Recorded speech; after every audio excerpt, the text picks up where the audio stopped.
Hi guys, welcome back to our channel lovelies world. కొత్త విషయాలు ఎవరైనా ఉంటే సబ్స్క్రైబ్ చేసుకోండి.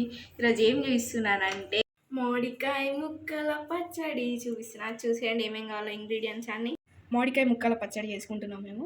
నేను ఒక 4 మామిడికాయలు పెడుతున్నా. దానికి కావాల్సిన ఇంగ్రీడియంట్స్ అన్ని చూసేయండి. ఆవాలు, కారం, ఎల్లిపాయలు పేస్ట్ చేసుకోవాలి. 1 టేబుల్ స్పూన్ మెంతులు, మీ టేస్ట్కి తగ్గట్టు సాల్ట్. కడిగి పెట్టుకున్న మామిడికాయల్ని మంచిగా చేసుకొని మీడియం సైజ్ ముక్కలు కట్ చేసుకుంటారా. మీకు కొంచెం పెద్దగా కావాలంటే పెద్దగా కూడా కట్ చేసుకోవచ్చు.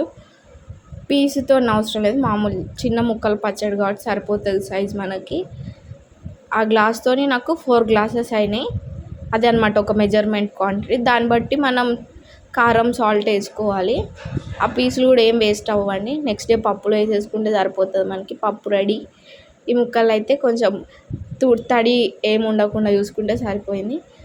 ఆవాలు, జీలకర్ర అన్ని డ్రై రోస్ట్ చేసేసుకొని మిక్సీ పట్టేసుకోండి. 1 గ్లాసు కారం, 1/2 గ్లాస్ సాల్ట్ అనమాట. ఈ మెజర్మెంట్ సరిపోతుంది పక్కాగా. అన్నీ కరెక్ట్గా ఉంటాయి. మీకు ఇంకా సరిపోలేదు అనిపిస్తే ఇంకో 2-3 డేస్ తర్వాత మనం ఎట్లాగో ఓపెన్ చేస్తాం కదా, అప్పుడు టేస్ట్ చేసి కూడా వేసుకోవచ్చు. ఇందాక వేయించుకున్నదంతా పొడి వేసేయండి. దాంట్లో మంచిగా కలపండి. ఆ కలర్కే నాకైతే ఊరిలో వచ్చేసినాయి. ఎప్పుడు తినాలా అని ఉంది నాకు.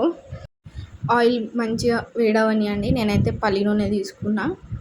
ఆవాలు, జీలకర్ర కొంచెం చిట్టపట్ట అంటే సరిపోతుంది మనకి. ఎక్కువ వేడి ఉండాల్సిన అవసరం లేదు.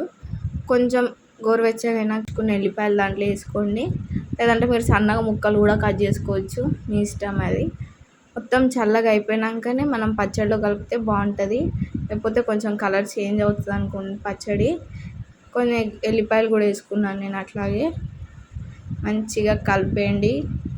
రెడీ అయిపోయింది మామిడికాయ తొక్కు. జాడీలోకి ఎత్తి పెట్టేసుకోండి. ఇప్పుడైతే నేను టేస్ట్ చూస్తున్నా. ఆ తొక్కు పెట్టిన గిన్నెలనే కలుపుకొని తినాలి, మస్తు టేస్ట్ ఉంటుంది. మా మమ్మీ అయితే మంచిగా కలిపేస్తుంది. వెయిటింగ్ అక్కడ మేము ఎంతమంది వెయిట్ చేస్తున్నామంటే మీకు కనిపించట్లేదు. ఇప్పుడు చూడండి చేతులు ఎలా పెడతామో, అంతసేపటి నుంచి వెయిట్ చేస్తున్నాం. ఆ కలర్కి ఇంకెక్కువ ఊరిళ్ళు వస్తున్నాయి. నేనైతే టేస్ట్ చూస్తున్నా. టేస్ట్ అయితే ఇంకా మామిడికాయ తొక్కు గురించి టేస్ట్ చెప్పాల్సిన అవసరమే లేదు కదా. మమ్మీ పెడుతూనే ఉంది, మేము తింటూనే ఉన్నాం. మా వీడియోస్ కనుక నచ్చితే లైక్ చేయండి, షేర్ చేయండి. అలాగే నా ఛానల్ని సబ్స్క్రైబ్ చేసుకోరు.